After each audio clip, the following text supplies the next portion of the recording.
The following is an interview I conducted with student ticket Empower about elections. I have preserved their answers in their entirety, but I have voiced over the questions for clarity's sake. First of all, introduce yourself. Tell me a little bit about who you are, what you do, what your platform is. My name is John Michael Sweat. I'm a triple degree at LSU in political theory, sociology, and psychology. I'm the president of the Residence Hall Association. I'm the director of academic affairs for student government. I do a lot of political advocacy work on and off campus, and I work as a public defender intern right now. That's what I want to do one day. What is my platform? I'm with the Empower ticket. I want to expand resources and access to student government to all students of all ages, of all creeds, of all backgrounds, because I feel that certain populations have been left out of our community because of our interview processes, because of our elections, and we need to do a better job in communicating with them and letting them build their networking skills and communication skills with us, because that's how we grow great together. My name is Sydney Smith, and I'm a junior at LSU. My major is mass communication, and I'm running for vice president with the Empower ticket. I'm running because I just care so much about LSU and the community here, and LSU has become my home away from home, and I genuinely just really want to make it that place for everyone, because I know so many people struggle when they come to college, whether they're from here or from far away. It's just a place for people to feel connected to their campus, and that's what I want to do. I want to open up student government and make it more transparent so they feel that we are listening to them and that every single person here has that voice to be heard within the student government community and the LSU community. So what's your platform all about? I would definitely say that is most of our platform, is just opening up student government and making it more inclusive, whether that be diversity or opening it up with transparency to every single student here on this campus, and just making it more like a diverse community within student government, because every single person here has a different experience, and we want to be able to empower that experience for them. I know me and John are not just ourselves. We're running to be a voice for every single student that goes to this school, and we really want to work hard to make sure that we are showing that and sticking to that. Our pillars are transparency, advocacy, community, and inclusivity, and those are the four directions that we're living by right now.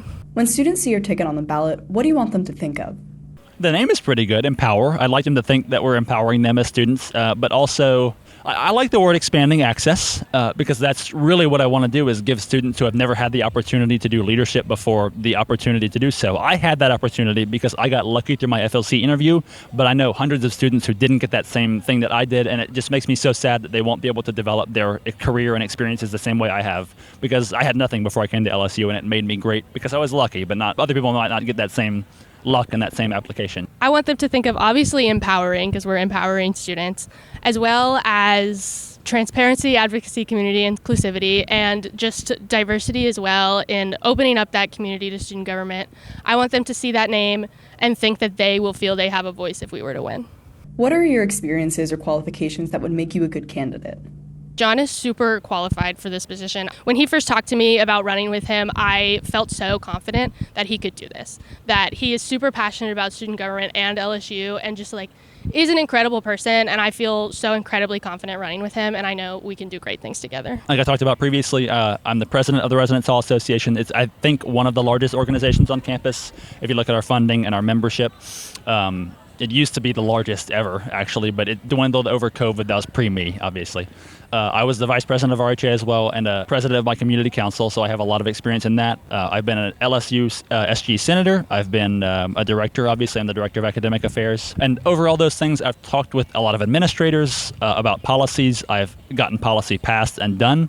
I've gone to faculty senate. I've spoken with even state legislators about certain things, like nuclear energy, for example, in my own time, because I like lobbying. And I think that all of my leadership experiences have given me the ability to manage organizations, one, two, spend money well. I know how to organize funding, which is a very important thing. I know how to do paperwork, which is another important thing that people don't realize about the job. I know how to talk to administrators, speak in corporate, I guess you could say, and just generally come to conclusions. And I also know how to disagree with administrators respectfully in a way that we can get what we want out of it without offending them in some way. I've done it quite a few times. One of the things I've worked on recently is that next year, all students will have access to Grammarly Premium for free as part of their LSU just experience. And that's something I worked on with the director of academic affairs for the university, and it's something that I'm very proud that we did. I'm currently the director of programming on senior staff for student government, and that position has not only allowed me to experience the programming aspect of student government, but speak to every single other person. I work with every director in student government, as well as every member of senior staff, including the president and the vice president. So I've seen firsthand how they're running their campaign, and how they ran their campaign then, and how they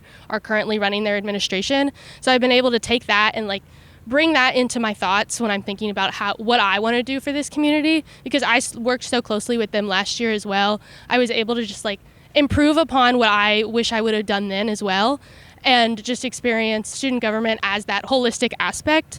I also was the AD of CAST the year before and in FLC my freshman year. So that has also just helped me experience the width of student government and everything that it could possibly do. So that I feel like really makes me qualified for this position. And I also hold a position on PSIF, which is one of our funding initiatives that we do for student government. And that's something that's super important to the vice president, because we have a lot of control over the money and stuff that goes into student government. So being able to be super knowledgeable about the financial aspect, especially because it involves students' individual money, that's super important as well as other leadership. I'm in a sorority, I'm in Zeta Tau Alpha, and I held a leadership position last year as well.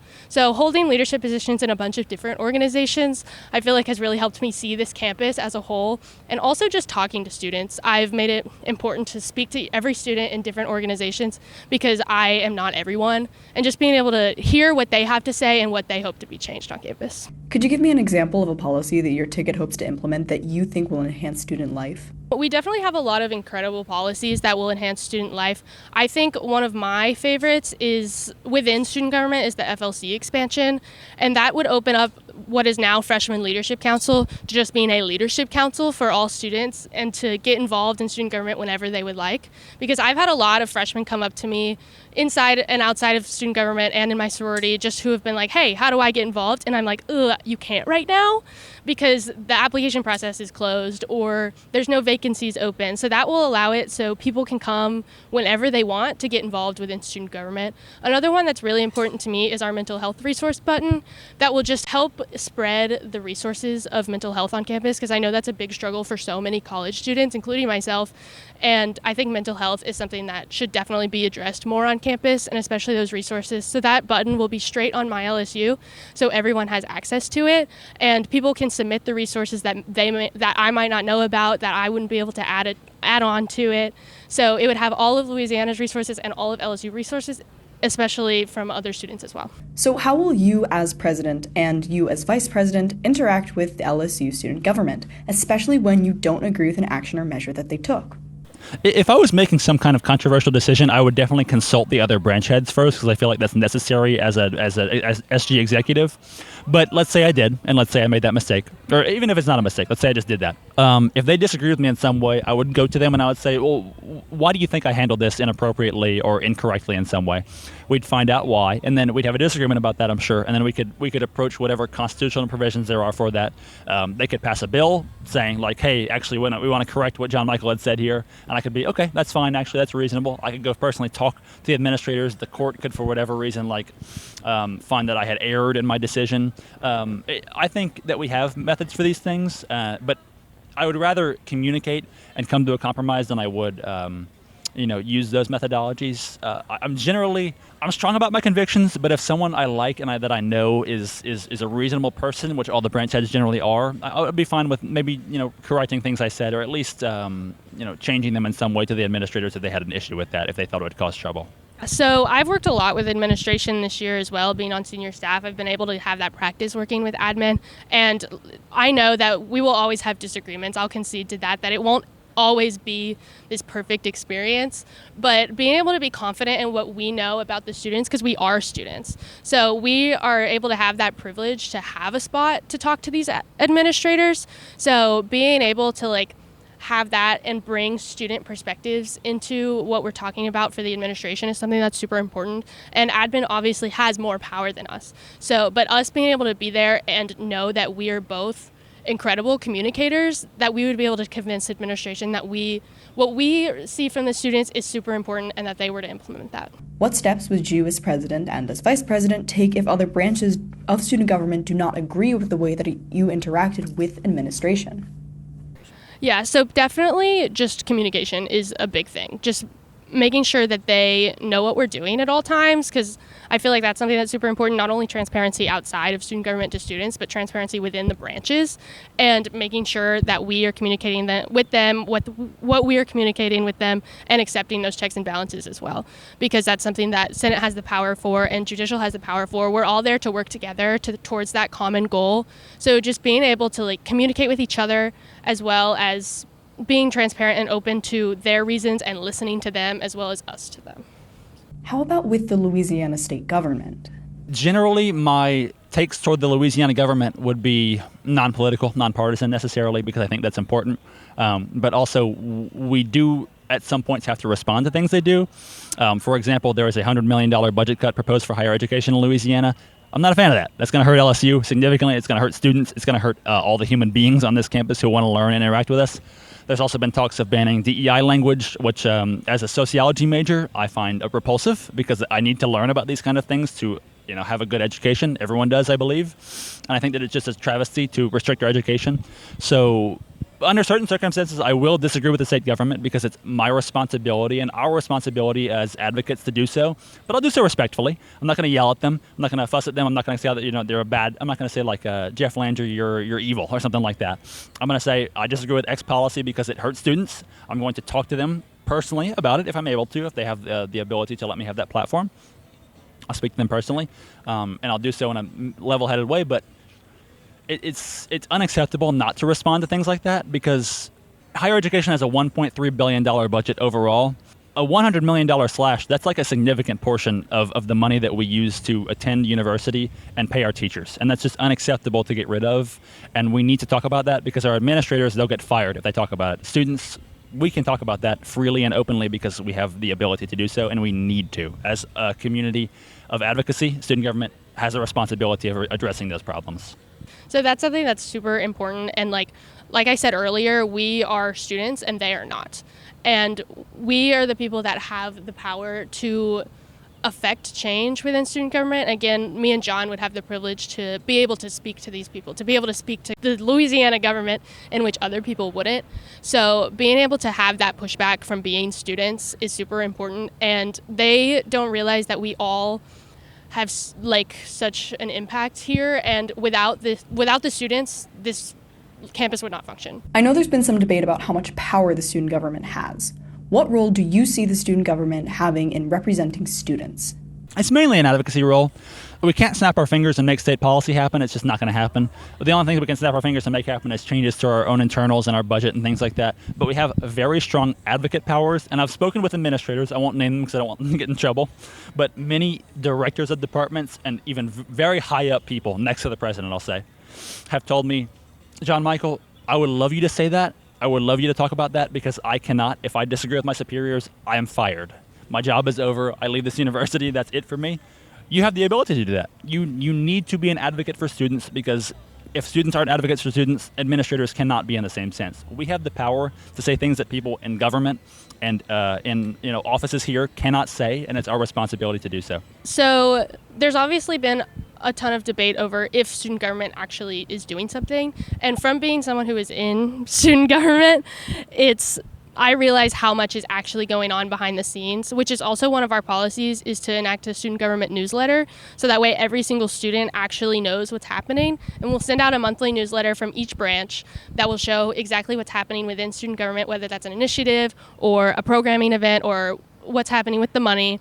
All of that is super important for us to share with the student body and show that we are actually affecting change, and also opening student government up to more people will improve that change and spread it across more of campus. LSU administration has made a big shift away from the usage of the word diversity in their online materials, leading many to assume that they are not prioritizing equity in ways that they have been in past years. In what way is your ticket looking to represent and support people of color and those in the queer community? Well, first of all, we'd keep the name Diversity, Equity, and Inclusion for our department because it's not the onus of the state government to tell student government what it can and cannot use in its materials. That would stay. But second, generally speaking, we would just have a wider range of outreach because if you look in the past, interview processes and just generally application processes on a campus like this, and in general, but especially in the South, they perpetuate systems of racism and classism that have existed for hundreds of years. Sociological factors are in effect. And it's our responsibility to try to impact that by moving beyond some of the interview systems we use, moving beyond some of the application processes we have, and going and intentionally getting students to start developing their leadership skills. Because if we don't give them the opportunity to develop themselves now, they will never get that later in life. And we need to start now to break the cycle of structural violence that exists for a lot of these students. We just need to start getting them involved and giving them platforms to speak for themselves, essentially. That's been something that our ticket has really felt is really important, because me and John obviously do not have the experience of every single student on this campus. And that's why we've expanded our ticket to cover so many different people on campus, whether that be different races or different identities. That's super important to us. And I've met so many incredible people and been able to listen to how they feel administration is attacking them personally. So it's definitely important to improve our equity within our ticket and take that and show it once we hopefully win. Can you talk to me a little about the cases that your ticket filed against Energize? Yes, I personally let John handle all of that because I knew that wasn't my strong suit. But I think that it was just something that we felt was important, and then it was over. So that's all I have to say. Due to interpretations of the code last year, due to my knowledge of the justices last year, due to my knowledge of cases last year, because I was watching them, I was involved, I genuinely thought that Energize had committed violations against the code, and I think that under last year's court, the interpretations would follow my ideas. I don't want to say that for sure, but that's how I felt, at least, which is why we filed them. The court didn't find that they were vacuous or anything. They found that they were reasonable. I just saw potential issues. We were not doing something that they were, which I thought was against the rules, and I said, okay, we should probably ask about this. If it's suspect, you should probably report it, and then if it's not, no big deal, no harm done. But it would be better to try and see if what they were doing is illegal and to change that than it would have been to just let it go and do nothing about it, I think. Can you talk to me a little about the Jeff Landry veto situation? I feel like I personally cannot comment on it because I'm senior staff currently as well, but I think the veto power is important, and also being able to stand your ground is important and say what you believe in, whether that is from what Senate did or what Anacate did. Yeah, I wasn't a senator at the time, so I couldn't have voted on it, nor did I have an opinion, or nor did I really have an opinion on it at the time. But apparently it became a massive thing. I don't know why, because student government had done similar things in the past, like a divestment bill has been passed in the years before. Other similar bills that are very political in nature have been passed. It only became a problem because there was a lot of reporting on it. It was vetoed, and there was reporting on the veto. That's really the only reason people had an issue with it. That's the only reason the governor would have seen it. I think that student media and a lot of organizations and people blew it out of proportion. The language of it could have been softer, right? We could have condemned specific actions on him. But I think that things that threaten our university should necessarily be condemned sometimes, and I don't think that we should take away the power of student senate to advocate on those kind of issues just because a lot of people don't agree, right? You have to have a valid reason. Does it harm the school in some way to do that? They didn't present that argument. It was just presented that we shouldn't say this, and I don't think it's a valid excuse. One of your promised implementations is game day charging stations for phones to help increase safety on campus. This is very similar to something that President Anna Kate Strong promised during her campaign last year, and it never got done. Why should the student body trust you to get this done when your predecessor could not? So I was able to go to the SEC Exchange this year, which is an event that's held at a different SEC campus every summer, where you meet with a bunch of different people from different student governments throughout the entire SEC community. And because of that, I was able to meet with other people at schools who have been able to implement this policy. For example, I talked to University of South Carolina and how they were able to implement it. And because we've been able to do that extra research, we know that we would be able to implement this on campus.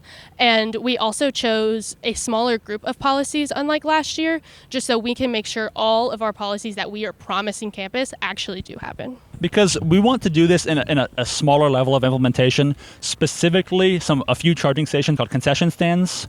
And because when compared to past campaigns, my goal on day one, I will send out 8 emails to 8 administrators and 8 faculty members, we have 8 policies, about those specifically, our campaign promises, and make sure that they at least start occurring on day one so that we can start working on them. So I'll start working on them day one, and then also we already did a lot of research on these things. We've asked administrators and faculty about the feasibility of these things because I have connections to Faculty Senate, and we've seen that they're feasible. I just don't think, I don't want to say it was a lack of effort, but Innovate had so many policies that it was hard to implement all of them. We have restricted our numbers so that we specifically could do the things we promised for students. What do you think about the idea that student government elections are a glorified popularity contest? I mean, to an extent, I think that that's correct.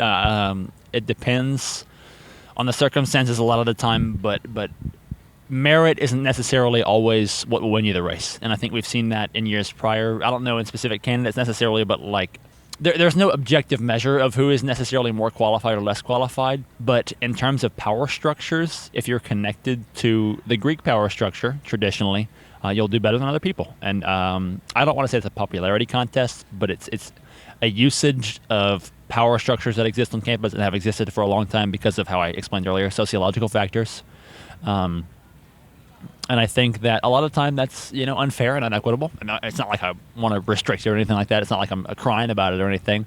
But it does suck. It does suck that things you can't control can influence things in that way. I also think that if you're very committed and if you work very hard, if you just have to work a lot harder, but if you work very hard and you have a good staff and good people and good policies, people will see that and appreciate that about you.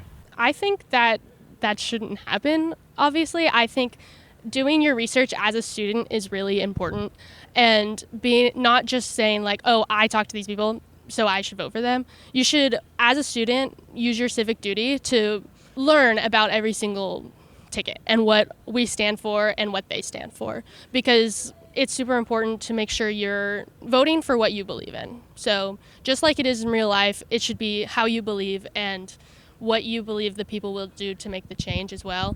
And I don't think popularity or what other organizations you're involved in should have anything to do. A huge thank you to John Michael Sweat and Sydney Smith for allowing me to have this interview during the busy campaign season. Don't forget to go vote. Just want to reiterate how important it is to vote and be able to use your voice on this campus, and also to go learn about us and see what all of our policies are about, and just being able to, we want to advocate for the people on this campus, and no matter who they are, no matter where they come from, because that's something that's super important to us, is that like diversity of students, because LSU is a really diverse school and it's important that each student's voice is heard.